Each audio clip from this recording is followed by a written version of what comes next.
बिस्मिल्लाहिर्रहमानिर्रहीम। अस्सलाम वालेकुम। प्रोग्राम मुकाबिल के साथ मैं हूं सरवत फलीम। रऊफ क्लासरा, आमिर मतीन साहब हमारे साथ मौजूद हैं। वज़ीर-ए-आज़म पाकिस्तान मियां मोहम्मद नवाज शरीफ की कराची में प्रोग्रेसिव और लिबरल पाकिस्तान के लिए बड़ी अहम तकरीर, लेकिन गुफ्तार के गाजी के किरदार में कमी ने बहुत ज़्यादा सवालात को भी जन्म दे दिया। नवाज शरीफ ने अपनी आज की तकरीर में कायद-ए-आज़म की 11 अगस्त 1947 की तकरीर का हवाला भी दिया। कायद-ए-आज़म ने अपनी 11 अगस्त की तकरीर में पाकिस्तान के लिए क्या ख्वाब देखा था जिसे हाईजैक किया गया। कायद-ए-आज़म की अगर हम बात करें, कायद-ए-आज़म अगर एक हिंदू को अपना वजीर बना सकते हैं तो नवाज शरीफ अपनी काबीना में किसी हिंदू को आखिर वजीर क्यों नहीं बनाते। सिंध पर सियासी कब्जे की भी एक नई जंग देखा जा रहा है कि शुरू हो चुकी है। पीपल्स पार्टी हो, मुत्तहिदा हो, पीटीआई, अब उनके बाद नून लीग मैदान में आ चुकी है। कहीं सड़कों का तोहफा, कहीं कॉलेजेस, कहीं अस्पताल। नवाज शरीफ साहब के सिंध पर अचानक इतनी बड़ी बड़ी मेहरबानियां, इसके पीछे कहानी क्या है, माजरा क्या है, ये तो आपको बताएंगे। इसके साथ साथ सुप्रीम कोर्ट की बात करेंगे, जहां पर 4 केसेस में सिंध हुकूमत की बैड गवर्नेंस के मजीद 4 पहलू बेनकाब हुए। सिंध हुकूमत की नालायकी, नाअहली और लापरवाही देखकर जस्टिस काजी फायज ईसा अफसरदा नजर आया। कानून को बालाए ताक रखते हुए सिंध को तबाह किया जा रहा है। सुप्रीम कोर्ट ने इजहार बरहमी किया है। प्रोग्राम के दूसरे हिस्से में आपको बताएंगे कि डेवलपमेंट के नाम पर अरबों डॉलर्स कर्ज लेने वाले पाकिस्तान के 32 ऐसे अजला हैं जो कि कम तरक्की याफ्ता करार दिए गए हैं। पंजाब के 8 कम तरक्की याफ्ता अजला में से लिया समेत 7 का ताल्लुक जनूबी पंजाब से है। पाकिस्तान भर की ज़रूरी ज़रूरियात पूरी करने वाले अजला पाकिस्तान के गरीब तरीन अजला में शामिल हो गए। पंजाब हुकूमत एनएफसी की मद में मिलने वाला फंड, जनूबी पंजाब का फंड आखिर कहां पर खर्च कर रही है। प्रोग्राम के आखिरी हिस्से में आपको बताएंगे सुप्रीम कोर्ट का ब्यूरोक्रेसी को एक और बड़ा धचका। Chief secretary Sindh Rizwan Memon, IG Sindh AD Khawaja समेत मुख्तलिफ आला अफसरान तनज़्ज़ुली की जद में आ गए। एक ऑफिसर की तरक्की की खातिर 200 अफसरान की तनज़्ज़ुली हो गई है। ब्यूरोक्रेसी के प्रमोशन केस से मुतालिक फॉलो अप भी आज आपके सामने रखेंगे। लेकिन क्लासेस साहब, सबसे पहले कराची में आप बड़ी तारीफ कर रहे थे, वज़ीर-ए-आज़म पाकिस्तान ने बड़ी अच्छी ज़बरदस्त किस्म की तकरीर की है, मगर सवालात भी बड़े हैं। कायद-ए-आज़म की तकरीर का हवाला दिया, लेकिन उस तकरीर में बात और थी, यहाँ पे कुछ और है, बातें कुछ और थी। मैं आज इत्तफाकन कोई प्लान के तहत नहीं, तो मैं गाड़ी ड्राइव करते हुए तो मैं उस पर FM वगैरह ये रेडियो जो होते हैं सारे सुनता रहता हूँ। मैं उस पर ये रेडियो पाकिस्तान पे उसी वक्त नवाज शरीफ साहब की कराची में जो आज हमारे भाई हैं हिंदूज़ हैं, उनकी होली का उनका फेस्टिवल था, त्यौहार था, उस पर कायद-ए-आज़म साहब ने, इनकी सारी नवाज शरीफ साहब अपने आप को कायद-ए-आज़म सानी भी कहते हैं, उनकी तकरीर उस वक्त लाइव आ रही थी। मैंने सारे काम छोड़ के गाड़ी को किया साइड पे और आधा घंटा 40 मिनट मैंने उनकी पूरी तकरीर सुनी। इतनी जबरदस्त आपको लगी, आपने गाड़ी रोकी, आधा घंटा जरूरी था कि एक वहाँ पे आप एक इतने बड़े फेस्टिवल पे गए हुए हैं और आप एक तकरीर, उनकी 2-4 बात उन्होंने मुझे रोक लिया, जिस वजह से नवाज शरीफ साहब की मैंने पूरी तकरीर सुनी। एक उनकी तकरीर में जो हवाले थे 2-4 बड़े इंपॉर्टेंट थे, जिससे मैंने समझा कि नवाज शरीफ साहब जो हैं एक डिफरेंट पाकिस्तान की पिक्चर पेश कर रहे हैं, एक लिबरल प्रोग्रेसिव। और उन्होंने जो सबसे बड़ा हवाला दिया जिससे मैं मुतासर हुआ, और उनसे ज़्यादा शायद उनके स्पीच राइटर को ये मेरा ख्याल क्रेडिट जाता है, जिसने भी वो तकरीर लिखी, अच्छी लिखी हुई तकरीर थी। और मेरा इरफान सदीकी साहब लिखते हैं, शायद उनके स्पीच राइटर तो वही उनके ख्यालात तो नहीं लगते, तो मुझे तो बहरहाल मेरा ये ख्याल है उन्हें कि तकरीर जो है इरफान सदीकी साहब ने लिखी थी, उसमें जो हवाला था जिसने मुझे कैप्चर किया, वो उन्होंने कायद-ए-आज़म की उनकी थी 11 अगस्त और 1947 को, जो उन्होंने वहाँ पे कॉन्स्टिट्यूएंट असम्बली को तकरीर की थी।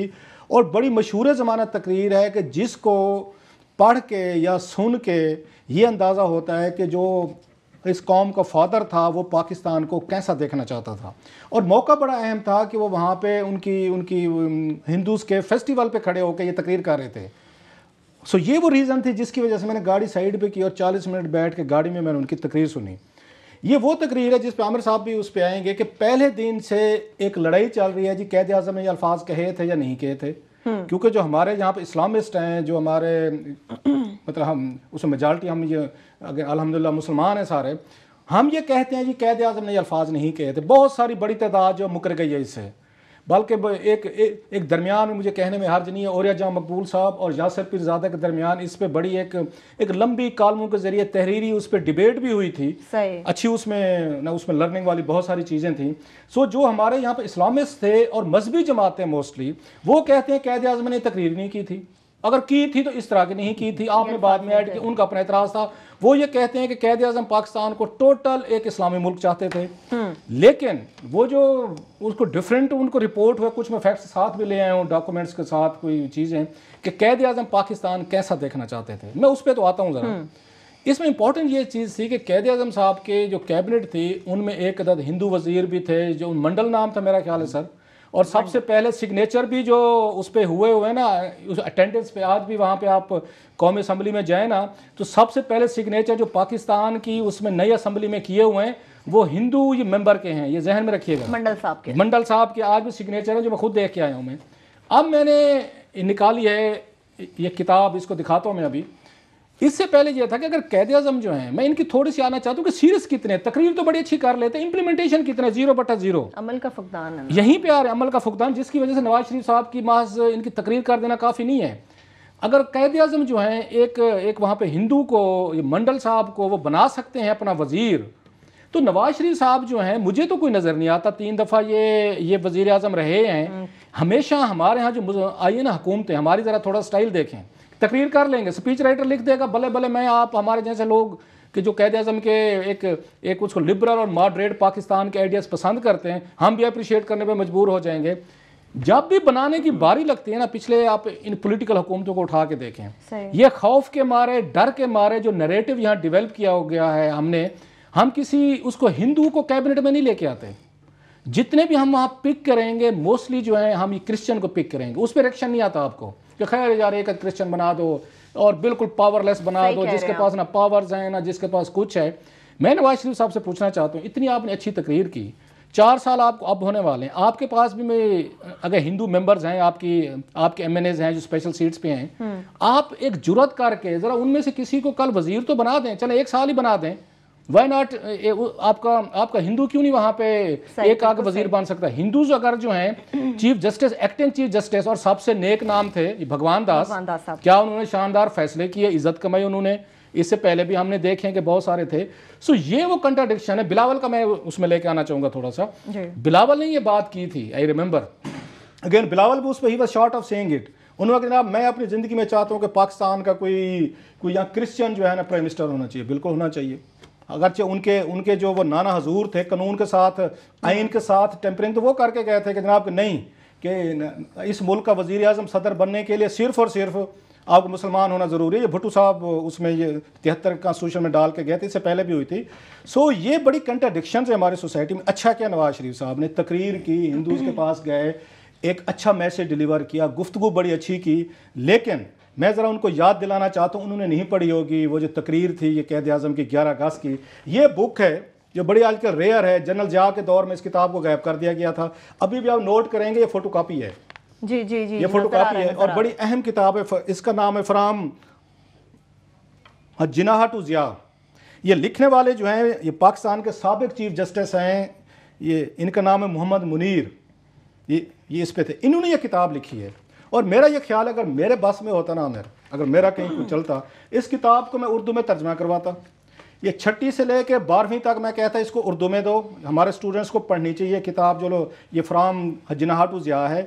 और उसके बाद ऑनवर्ड BA से लेके MA तक ये कंपलसरी होनी चाहिए थी स्टूडेंट्स के लिए कि ये किताब है, इसका पेपर अलग होना चाहिए। इन्होंने बड़ी मेहनत की, चीफ जस्टिस ऑफ पाकिस्तान रहे। जस्टिस मुनीर पे थोड़ा सा इतराज भी आता है, ये पहले वो थे जज थे जिन्होंने फैसला दिया था, वो एक नजरिया जरूरत, डॉक्ट्रिन ऑफ नेसेसिटी, नजरिया जरूरत के बानी माशाल्लाह को, मतलब जिससे कि पहली दफा जस्टिफाई किया था कि ठीक है। वो उसकी भी इन्होंने पूरी डिटेल लिखी है इसकी कि वो क्या था, वो पढ़ने वाली किताब है सारी की सारी, उसकी भी डिटेल दी है। इंपॉर्टेंट जो चीजें इन्होंने की है ना इस किताब से बड़ा क्लियरली लिखते हैं चीफ जस्टिस ऑफ पाकिस्तान साबिक कि जो जिनाहा का कंसेप्ट था, जिनाहा का पाकिस्तान था, उसको कैसे हमारी वो मजहबी जमातें, इंटरेस्टिंग पॉइंट है, वो मजहबी जमातें जिन्होंने कैद आज़म की मुखालफत की और कैद आज़म को गलत गलत नाम दिए, जिन्होंने पाकिस्तान के क़याम की मुखालफत की, उनके सबके हैं। बयानात हैं, नाम है, कहते हैं जिन मजहबी जमातों ने पाकिस्तान के क़याम की मुखालफत की थी जनाब, उन्होंने ही कैद आज़म से ये बदला लिया कि कैद आज़म के एक लिबरल मॉडरेट कंसेप्ट जो था पाकिस्तान का, एक जदीद रियासत का, उन तमाम ने मिल के हाईजैक कर लिया। हालत आज ये हो गई है, जो नवाज शरीफ साहब वहाँ पे खड़े कंस्टिट्यूएंट कैद आज़म के पढ़ रहे थे, मैं उसके कोई पॉइंट्स बताऊंगा आपको, वापस आके आपको ब्रेक पे जाना है कि पंजाब में अभी एक नया नोटिफिकेशन पे अभी वहाँ पे वो लड़ाई चल रही है कि जो हिजाब पहन के आएगा उसको 5% उसको रियायत मिलेगी। एक तरफ आप ये कल्चर यहाँ पे इंट्रोड्यूस करवा रहे हैं कि उसको कि जो हिजाब पहन ले वो स्कूल ना है। गवर्नमेंट की जानिब से कहा गया इस तरह की कोई चीज नहीं है, अभी अच्छी चीज है, वो अप्रिशिएट, लेकिन कंट्रोवर्सी तो हमारे जो एक हायर एजुकेशन के मिनिस्टर के जहन में ये तजवीज तो आई है, बिल्कुल ये तजवीज तो आई है 12 करोड़ का आपका सूबा है, वहां पे 5 नंबर देने के लिए और उसमें मजे की तजवीज ये है कि जो हिजाब करेगा उसको स्कूल आने पर रियायत दी जाएगी, वो ना आए स्कूल। जब इस तरह के मिनिस्टर आपने पीएमएल नवाज ने, शहबाज शरीफ ने अपनी कैबिनेट में रखे हुए हैं, उसके बाद इन्हें कोई हक नहीं बनता कि ये कैद आज़म की 11 अगस्त की इतनी शानदार तकरीर का ये हवाला भी दें। अब जरा वापस आइएगा, मैं आपको 2-4 चीजें बताऊंगा कि कैद आज़म की 11 अगस्त की तकरीर में क्या है। अगर ये सीरियस हैं, कल वापस हैं, और उनका क्या नाम है, रमेश कुमार है इनकी पार्टी का एमएनए, रमेश कुमार को कल ये मिनिस्टर बने और सिर्फ माइनॉरिटीज का मिनिस्टर ना बने, कोई इंपॉर्टेंट पोर्टफोलियो उनको दें अगर आप सीरियस हैं तो। बाकी तो लिप सर्विस है सारी। बिल्कुल ठीक है, अभी छोटी सी ब्रेक लेते, ब्रेक से वापस आएंगे तो कायदे आज़म मोहम्मद अली जिन्नाह की 11 अगस्त को जो तकरीर की गई थी उसके चंद अहम पॉइंट्स भी आपके सामने रखेंगे। इसके साथ साथ जुडिशियल एक्टिविज्म की बात भी करेंगे। सुप्रीम कोर्ट ने आज 4 केसेस में मजीद सिंध हुकूमत की बैड गवर्नेंस के 4 पहलू बेनकाब कर दिए। ब्रेक लेंगे, हमारे साथ रहिए।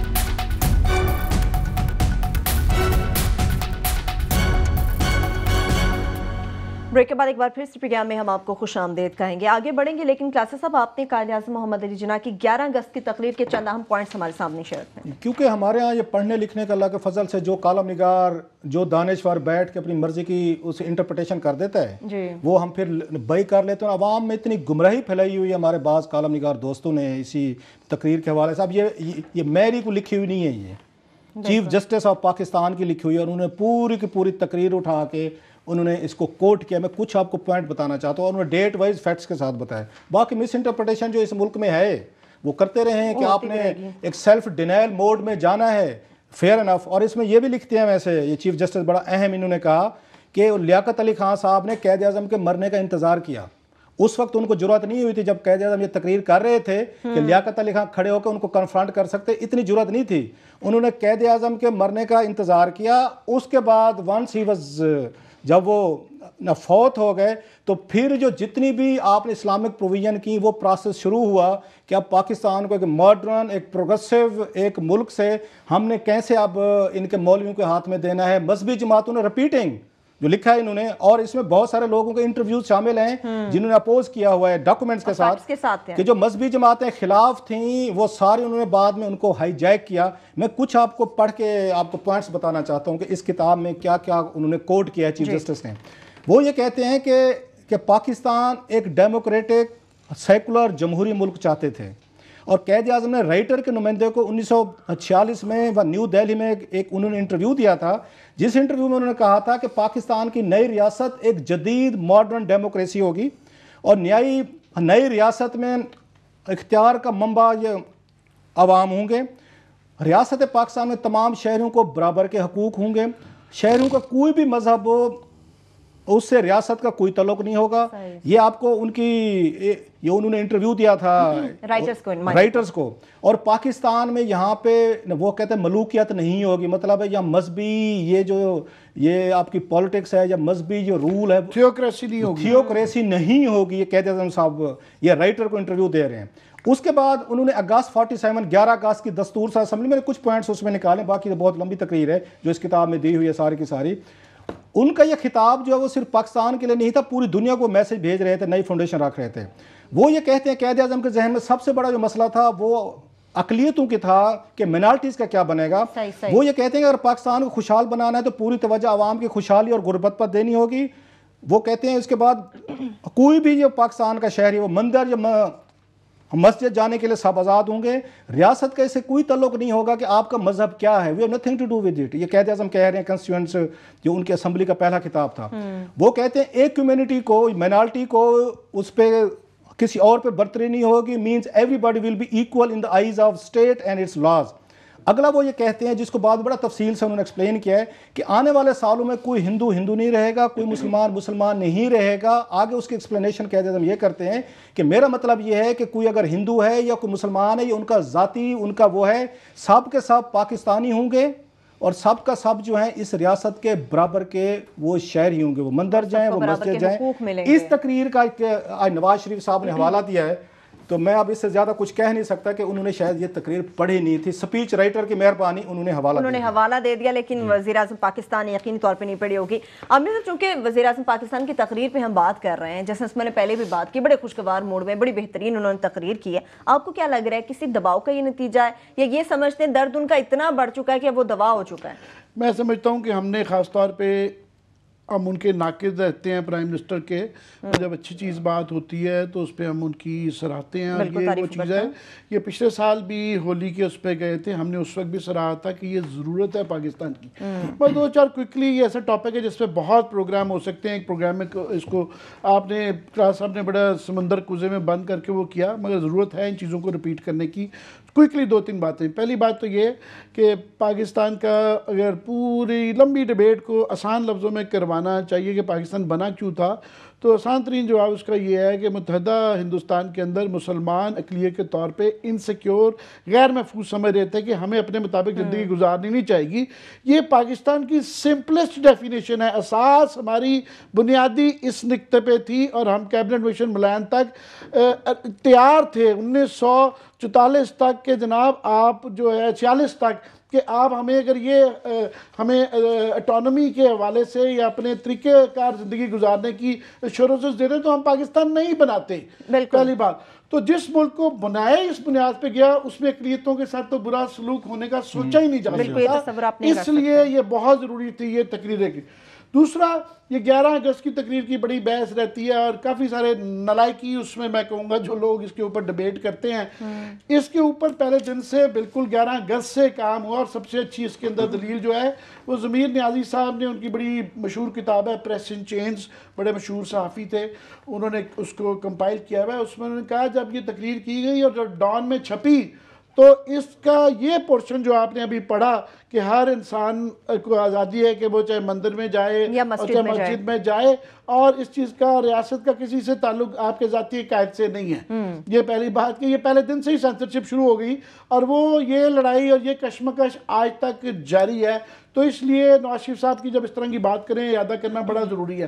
दूसरा, मैं ये ज़रूर कहूँगा कि एक नालायकी मज़ीद ये भी होती है कि जो लफ्ज़ होते हैं ना सेकुलरिज्म, लिबरलिज्म, हमारे यहाँ उसकी डेफिनेशन पे आम बंदे को गुमराह किया जाता है। फॉर एग्ज़ाम्पल, अभी रिसेंटली इंडिया के अंदर जो है पिछले इलेक्शनों में भी हर कुछ अर्से जब भी वहाँ हंगामा होता है तो देवबंद की तरफ से ये फतवा आता है, और बाकायदा हर इलेक्शन में वो कहते हैं कि जनाब उन सेकुलर पार्टियों को वोट दें, और उनके फतवे हैं देवबंद के कि जनाब ये सेकुलरिज्म जो है ऐन इस्लाम के मुताबिक है, और सेकुलरिज्म ही जो है ना हमारी ज़रूरत है और बड़ी ज़रूरी चीज़ है। ये देवबंद का जो है ना फतवे इस पे और बयान आते रहते हैं, क्योंकि उनके लिए बुनियादी सेकुलरिज्म की जो और लिबरलिज्म की भी जो बड़ी डेफिनेशन है, एक बुनियादी जो उसकी डेफिनेशन वो ये है कि दूसरों के अकायद और नुक्ता नज़र को बर्दाश्त करना, जैसे आप हर किस्म के मज़हब अकायद को बर्दाश्त करना,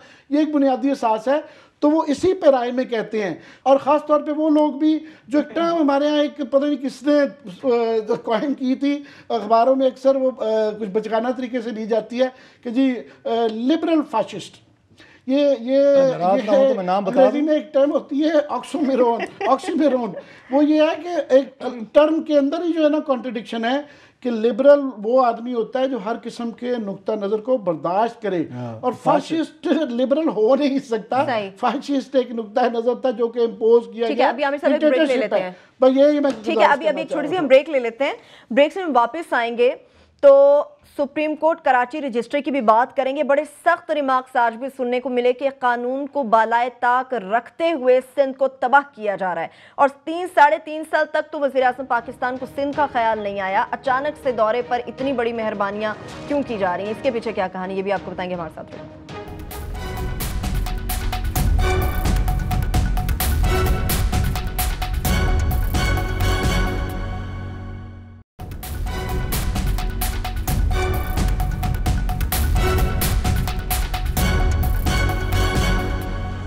ब्रेक के बाद एक बार फिर से प्रोग्राम में हम आपको खुश आमदेद कहेंगे। वज़ीर आज़म पाकिस्तान मियां मोहम्मद नवाज शरीफ की कराची के दौरे के हवाले से बात करें। क्लासेस अब पीपल्स पार्टी, मुत्तहिदा, PTI, अब इसके बाद देखा जा रहा है कि नून लीग कराची में पहुंच गई, सिंध में दाखिल होने जा रही है, बल्कि हो चुकी हुई। क्या आपको लग रहा है कि अपना वोट बैंक बढ़ाने की कोशिश की जा रही है, या फिर सिंध में एक सियासी कब्जे की नई जंग शुरू हो गई है? बड़े दावे किए जा रहे हैं, शुरू हो चुकी है, इसमें कोई शक नहीं है। कुछ लोगों के मैसेज मुझे आ रहे हैं, वो ये कह रहे हैं कि ये भी कह देते हैं कि जनाब क़ायद आज़म पाकिस्तान में कैसा लॉ एंड ऑर्डर चाहते थे, वो मियां नवाज शरीफ साहब को उसमें भी देखना चाहिए। वो किस तरह लोगों की खुशहाली चाहते थे, या क़ायद आज़म ये चाहते थे आपकी लंदन, पनामा, दुबई, दुनिया जहाँ में आपके वहाँ अरबों रुपीज़ के आपकी प्रॉपर्टीज क़ायद आज़म तो बड़ा कुछ चाहते थे क्लास। तो क़ायद आज़म ने तो बात आप उसमें नहीं जाना चाहते। क़ायद आज़म ने तो वहाँ क्वेटा में ज़ियारत में वो बावर्ची लाए थे, जो सरकारी खर्चे थे।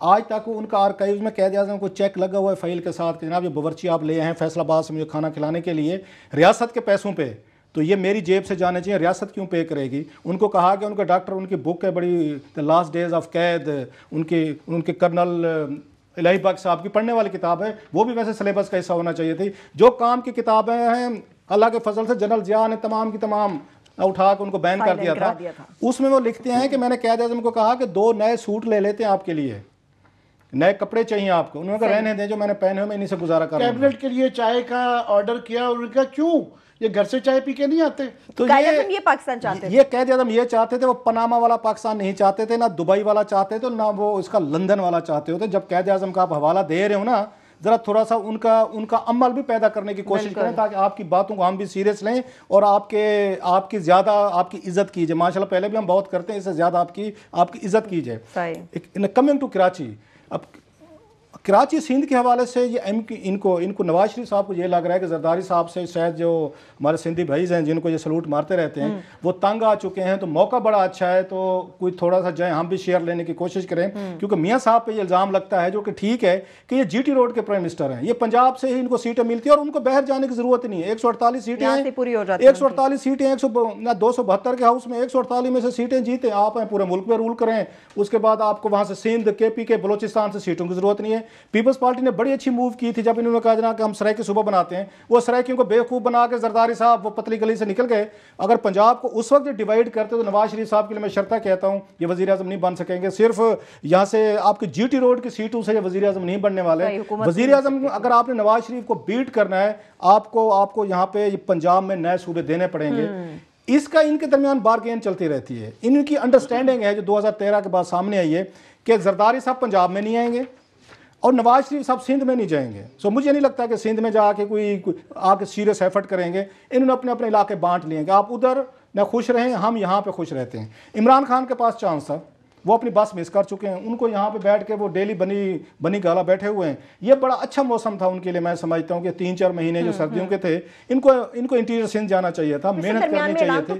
ऐलान किया था ना, शाहमुद कुरैशी को भेजा था, वो पीर है वहाँ के, वो पीर पकड़ा के घर पहुंच गए, वो लियाकत जतोई के घर पहुंच गए, वो उसका मुमताज भुट्टो का घर पहुंच गए। में मुरीदीन बुला लेते हैं, वो कह रहे हैं बस सिंध फतह हो गया, बस सिंध फतह हो गया। सो इमरान खान साहब इस वक्त आराम से रेस्ट फरमा रहे हैं। उनके पास 3-4 महीने थे, उन्हें मेरे ख्याल सिंध में लगाने चाहिए थे कि सिंध में गुंजाइश है, वहां पे आपके पास स्पेस है। लेकिन बात मुझे वही लगती है कि अगर आप देखें MQM बिखरी हुई है, नजर आ रहा है। अगर इमरान खान साहब के पास टाइम नहीं है, वो बस अपनी मिस कर चुके हैं। नवाज शरीफ साहब सिर्फ दबाव रख रहे हैं थोड़ा सा कि कल को जरदारी साहब के साथ फिर डील कर रहे हैं कि आप वहां पे रहें और हम आपको पंजाब में तंग नहीं करेंगे, आप हमें सिंध में नहीं करेंगे। सही है। आप बताएं आमिर साहब, ब्यूरोक्रेसी की तरफ जाएंगे, प्रमोशन केस की तरफ जाएंगे, खान साहब क्यों नहीं जाते भाई? खान साहब जो है वो हमें सिर्फ वो तनकीद की हद तक उन्होंने रखा हुआ है कि वो सिर्फ पीपल्स पार्टी उस पर करें। वो हमें ऑल्टरनेट व्यू नहीं दे रहे हैं कि ये नहीं होंगे तो वो क्या करेंगे। उसमें हम बात करते रहेंगे। सही, आप प्रमोशन अभी मैं हम फॉलो अप कर रहे हैं बड़े दिनों से, और हम ही सिर्फ कर रहे हैं कि आज अखबार में या मीडिया में कहीं ये अभी भी पाकिस्तान की तारीख का ब्यूरोक्रेसी का सबसे बड़ा क्राइसिस हुआ है। या तो कवरेज नहीं हुई, जहाँ हुई वहाँ भी गलत हुई कि उन्होंने दरमियान में ये कंफ्यूजिंग से आज रिपोर्टिंग हुई कि उन्होंने सुप्रीम कोर्ट साहब ने दरमियान में जो है ना चीफ जस्टिस ने ये कहा था कि दोनों फ़रीकीन आपस में मिल जाएं, मगर बाद में उन्होंने फैसला जो है जो फेडरेशन गवर्नमेंट ऑफ पाकिस्तान की जो अपील थी खारिज कर दी। अब वापस जो है इसका मतलब ये आसान लफ्ज़ों में ये है कि जो इस्लामाबाद हाई कोर्ट का जो कि बाय द वे मियां हसन औरंगज़ेब साहब ने इससे अच्छा फैसला नहीं लिखा, और मैं भी उनकी भी बड़ा मैं उनके मुदाहिन में से बन गया हूँ कि ये पढ़ने वाला फैसला है और वो बहुत ऊपर जाएंगे जिस तरह की उनका कैलिबर है।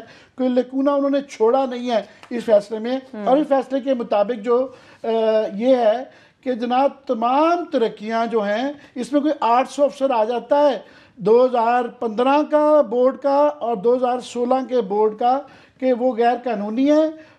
इस जो 2015 में की गई या बाद में की गई उसके अंदर ये लिखा हुआ है, और किसी को रोका जाएगा आइंदा के लिए। उसमें तरीकाकार भी है कि प्रमोशन अगर करनी है और किसी को आपने अगर सुपरसीड करना है या डिफर करना है या नहीं करनी, तरक्की देनी है, तो आप वजूहात लिखेंगे। हवा में किसी की रेपुटेशन नहीं खराब की जा सकती कि मेरे दोस्त के दोस्त ने बताया कि ये आदमी ठीक नहीं है तो इसको फारिग कर दिया जाए, ये ऐसे है। तो अब जो है अब जाहिर है ये फैसला तो हो गया है। अब यहाँ जो है एक क़यामत आई हुई है। वो कल से जो है ना एस्टेब्लिशमेंट सेक्रेटरी साहब को भिजवाया जा रहा है, कभी लॉ मिनिस्ट्री, कभी वो उनको हमारी इतला ये है कि सुप्रीम कोर्ट भी गए, खुद ये फार्मर। अभी ब्रेक में ना चले जाएं आमिर साहब, चले जाएं, फिर बताएंगे कि यहाँ भगदड़ मची हुई है और ये किस दुनिया में रह रहे हैं और कैसे उसको रोकने की कोशिश कर रहे हैं। बिल्कुल बिल्कुल, सुप्रीम कोर्ट की जानिब से जो ब्यूरोक्रेसी को एक बड़ा धचका लगा है, एक बड़ी भगदड़ मची हुई है। ब्रेक लेंगे, वापस आएंगे, इस पर डिटेल से बात करेंगे, फॉलो अप इसको देंगे हमारे साथ।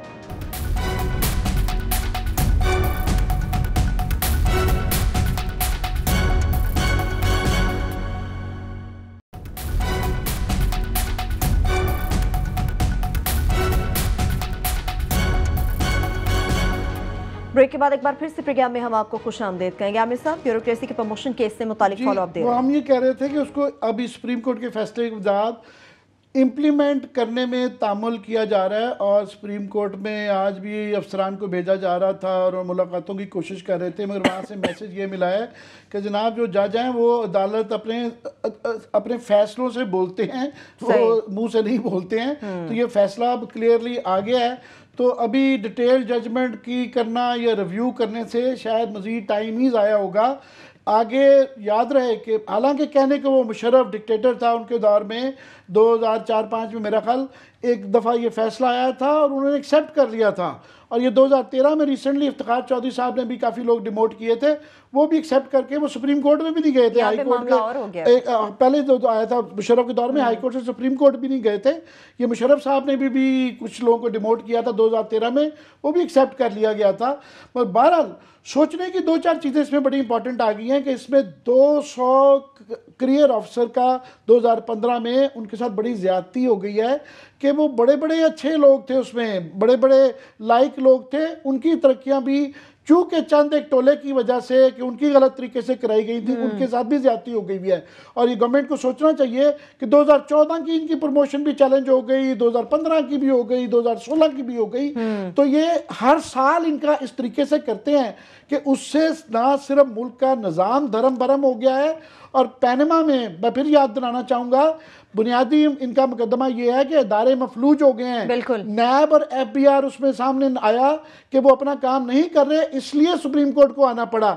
इस वाक़े में पूरा क्लियर हो जाता है कि ना सिर्फ नैब और FBI को छोड़े, आपकी पूरी DMG जो है वो आपने नकारा कर दी है, उनकी सारी इस कंट्रोवर्सी में फंसा के उनको डिमोरलाइज करवाया हुआ है। आपकी पुलिस जो है उसके साथ ज्यादती हो गई है, कस्टम के साथ हो गई है, हर महकमे के साथ 800 अफसरान हैं इसके अंदर जो इससे इफेक्ट होते हैं। सबकी 2-2, 3-3 साल की सीनियरिटी चली जाती है, और इस पर गौर करने की ज़रूरत है कि बुनियादी तौर पे एक शख्स फवाद हसन फवाद साहब की वजह से पूरी स्टेक पे मियाँ साहब ने अपनी गवर्नेंस लगा दी है, और मैं मजाक से कहता था क्योंकि वो पहले 21वें ग्रेड में आगे हुए थे जो कि अब 20वें में आ गए हैं, तो मैं मजाक करता था ये ऐसे ही है कि फौज पूरी में एक मेजर जनरल को आप चीफ ऑफ आर्मी स्टाफ बना दें तो क्या निज़ाम होगा। अब उनकी 20वें ग्रेड में जो इक्विवेलेंट है वो ब्रिगेडियर की सूरत हाल है कि एक ब्रिगेडियर को अगर आर्मी चीफ बना दिया जाए तो क्या निज़ाम होगा कि 200-300 के करीब उनके सीनियर अफसरान हैं जिनको जलील किया जाता है, जिनकी बेइज्जती है कि एक बिल्कुल जूनियर अफसर से जिसका एक ट्रैक रिकॉर्ड बड़ा मशकूक है कि आप उससे पूरा मुल्क चलवा रहे हैं। और ये सामने चीज़ें आ गई हैं इसका क्विकली कि माजी के अंदर जो है ये कम हुआ, क्यों नहीं हुआ कि ये नरगिस सेठी के दौर में ये वाक़या हुआ तो वो भी क्योंकि 20वें-21वें ग्रेड के अंदर उनका भी ये था, अपनी तरक्कियों के लिए उन्होंने ये करवाया। उस ज़माने में भी कंट्रोवर्शियल हुआ। जब प्रिंसिपल सेक्रेटरी के दौर में मियाँ साहब के अपने, जब सईद मेहदी साहब थे या जाहिद अनवर साहब थे, ये प्रॉब्लम्स नहीं थी। जब एक आप जूनियर बंदे को लगाएंगे तो ये प्रॉब्लम आएगी। और ये उस तरह ही है जिस तरह वो हेलन ऑफ ट्रॉय बन गई है जिसके लिए 1000 शिप्स उन्होंने चला दिए हैं कि ये ट्रॉय बचाना जो है ना बड़ा ज़रूरी है, चाहे ये सल्तनत चली जाए, चाहे ये हुकूमत चली जाए, चाहे पार्टी चली जाइए। साहब ये इस वक्त जो है ना ये बुनियादी बात ये यहाँ पे आके रुक गई है। सही है क्लासेस। अब यहाँ तो 800 अफसरान जो है वो पूरे इफेक्ट हो रहे हैं, सिस्टम तबाह हो गया। यहाँ आमिर साहब ने बड़ी अच्छी बात की है कि ग्रेड 22 का अफसर जब प्रिंसिपल सेक्रेटरी लगता है ना वो फिर जेलस नहीं होता अपने कुलीग से, अपने जूनियर से, क्योंकि उसको मैक्सिमम ग्रेड मिल गया, जहां पे पहुंचना था पहुंच गया। सो फिर वो थोड़ा सा फेयरनेस का मुजाहरा करता है कि जनाब किसी के साथ ज्यादती ना होने पाए। ये पहली दफ़ा, और हर दफ़ा मज़े की बात यह है ये पीपल्स पार्टी दौर में भी आपको मसाइल नज़र नहीं है। ये मसाइल सारे अब आपको यहाँ नज़र आना शुरू हुए हैं जब से नवाज शरीफ साहब हुए हैं। 20वें ग्रेड के अफसर को आप लगाएंगे वहाँ पे 22वें ग्रेड की पोस्ट पे, तो जैसे आमिर कह रहे हैं फिर अपने आप को 22वें ग्रेड पे ले जाने के लिए वो तो यहाँ पे अपने यारों दोस्तों के फिर उसके बाद ये यारी दोस्ती में जो है निकाले जा रहे हैं, किए जा रहे हैं। उसके साथ 300-400 बंदे के साथ जो ज्यादती हो गई है होने दें, जो कि जेन्युइनली ऊपर जिनका जाने का एक अपनी राय है। कल जिस खतून का वो बता रहे हैं सदीक जान, कल खतून ने बड़ी जज्बाती तकरीर की, मैं नाम नहीं लेना चाहता, जब हाउसिंग मिनिस्ट्री में थी ना वो खतून, कई स्कैंडल आए थे वहाँ पे। ये बड़े अदालतों के सामने जाके बड़े जज्बाती तकरीरें करते हैं, बड़े चीज़ें करते हैं। कल अदालत में सुने खतून अफसर ने डीएमजी की बड़ी उन्होंने वहाँ पे एक धुआंधार तकरीर की है। उनकी धुआंधार तकरीर के मैंने कुछ वो तो एक तरफ रखे हैं, उन दौर के जो क्या कहूँ आप, ये टीवी पे बैठ के अच्छा नहीं लगता किसी खतून के हवाले से वो चीज़ें बताएं। इतने फरिश्ते ये भी नहीं है ब्यूरोक्रेट डीएमजी वाले खसूसी, ये बता दूं मैं आपको, जितना लोगों के साथ ये सलूक करते हैं बेरहमाना किस्म का पुलिस और ये मिल के यहाँ पे मजलूम बन जाते हैं, हमारे साथ ज्यादती होगी। आप बताएं आपने कितने मजलूमों को आज तक इंसाफ दिया है? कोई आपको हार्डली 2-3 मिलेंगे। एक मैं पॉइंट ऑफ व्यू दे दूं 2-4 आमिर साहब अगर उसमें हो। जी। मुझे कल वाले शो के बाद इसके आज़ाद कश्मीर के जो चीफ सेक्रेटरी हैं उनका नाम है सिकंदर सुल्तान राजा साहब, उनका मुझे मैसेज आया। शो देखते होंगे मेरा ख्याल आजकल ब्यूरोक्रेट्स आपकी वजह से सारा जो इशू उठाया हुआ है सब अक्सर देखते हैं। वो ये कहते हैं जनाब कि इसमें मेरा जिक्र भी हुआ, ये कहा गया कि शायद वो इफेक्टिव में से हैं बेचारे, 2015 की जो जजमेंट है उसकी इफेक्टिव में से हैं। वो ये कहते थे कि जनाब कि ये जो कहा गया है कि शायद हमें उसके बाद डिमोट कर दिया जाएगा या इसका हमारे ऊपर असरात हो हैं। उन्होंने ये कहा है कि जनाब कि हम जितने भी वहाँ पे अफसर उस वक्त प्रमोट हुए थे, ये उनका पॉइंट ऑफ व्यू हम उनका दे रहे हैं, वो सारे के सारे अपने ये मेरिट पे हुए थे, अगेंस्ट वैकेंट पोस्ट थी उन पे हुए थे, ऑलरेडी सीटें मौजूद थी। और वो ये भी कहते हैं कि जनाब के अगरचे जो अफसरान गए थे सुप्रीम कोर्ट और प्रमोट नहीं हुए थे उनको भी अगर इस जजमेंट के तहत अगर प्रमोट कर दिया जाता है फिर भी हमें डिमोट हम नहीं होते, ये उनके अंडरस्टैंडिंग है। और लास्टली वो 2 बातें कहते हैं जिनका मैं भी थोड़ा सा फिटनेस उसमें हूँ। वो कहते हैं जनाब कि हम अपनी ज़ात के हद तक कहते हैं कि मैं तो सेल्फ मेड आदमी हूँ और मुझे ऐसी कोई तरक्की चाहिए भी नहीं जिसको मैं क्वालिफाई नहीं करता, जिसको मैं डिजर्व नहीं करता। ये उन्होंने भेजा सिकंदर सुल्तान राजा साहब का, उनका अपना पॉइंट ऑफ व्यू था। हमने खुद ही कहा कि अफसरों के साथ ज्यादती हो गई है, मगर सारे वो जो प्रमोट हुए थे उनमें से नैब ज़्यादा लोग भी थे जिनके वॉलंटरी रिटर्न्स हुई हुई हैं, उनकी भी प्रमोशनें हुई हुई थी, बड़े खराब वाले भी थे। इसीलिए ये फैसला आया है। इन लोगों के साथ ज्यादती हुई है। मतलब जैसे अगर सिकंदर सुल्तान राजा जैसे लोग, हम भी बड़े 20 साल से रिपोर्टिंग कर रहे हैं, मैंने कभी कोई इनका स्कैंडल, कभी कोई इनके बारे में बैड न्यूज़ मैंने तो नहीं पढ़ी, ना मेरे को नॉलेज में आई है। अच्छी रेपुटेशन के ऑफिसर हैं। सो ये भी मेरा ख्याल है देखना पड़ेगा जो अच्छी रेपुटेशन के ऑफिसर्स हैं जो आमिर जो कह रहे हैं। और वैसे वो कहते हैं देग में कुछ चांदी अच्छे दाने होंगे, बाकी मेरी तो इस डीएमजी क्लास से अल्लाह माफी दे एक डॉक्टर जफर अल्ताफ जैसा बंदा हमने देखा। हम तो डॉक्टर जफर अल्ताफ जैसे बंदे ढूंढते हैं ब्यूरोक्रेसी में, दिलेर, दबंग, एक खड़ा होने वाला और इन हुक्मरानों के बैग ना उठाने वाला। हमें तो कोई ऐसा डीएमजी चाहिए जिसको हम सलाम भी करें और दूर से आके ना उनके लिए इज्जत से भी खड़े हों। ये इज्जत कमानी पड़ती है। और मादरत के साथ जो डीएमजी का इस वक्त तबका पैदा हो चुका है, अब पब्लिक अकाउंट्स कमेटी में जाएं, वहां शर्म आती है कि फेडरल सेक्रेटरी लेवल के क्लर्क टाइप लोग आ गए आमिर साहब। क्लर्क अभी 2006-2008 तक अभी आप जाते थे पब्लिक अकाउंट्स कमेटी, आपको लगते थे कुछ डीएमजी के या बड़े अफसर बाकी महकमों के फेडरल सेक्रेटरी, कुछ उनमें दम था। आमिर मादरत के साथ आपको एक इक्का दुक्का तो बाकी आपको लगता है क्लरिकल स्टाफ है, क्लर्क हैं, नीचे से उठ के ग्रेड 22वें तक पहुंच गए। They don't deserve to be आपके फेडरल सेक्रेटरी। जो लाड थी इस सारी खत्म, इस तरह तरक्कियां हुई हैं तो यही होगा ना, इनकी सारी तरक्कियां चैलेंज हो जाती हैं और वो रिवर्स हो जाती हैं। सोचने की बात है इनको कि ये ब्यूरोक्रेसी, हम बात करते रहते हैं कि जनाब पैनामा पॉलिटिकल क्राइसिस है, लीगल क्राइसिस है, ये इंतजामी क्राइसिस है, ये रियासत का क्राइसिस है। पूरी पाकिस्तान की ब्यूरोक्रेसी को इन्होंने टेलस्पिन में डाल दिया। फवाद हसन फवाद ने अपने एक पाव गोश्त के लिए उन्होंने पूरा ऊंट ज़िबा किया है। बस इसी कमेंट के साथ क्लासेस साहब वक्त भी खत्म बिल्कुल हो चुका है।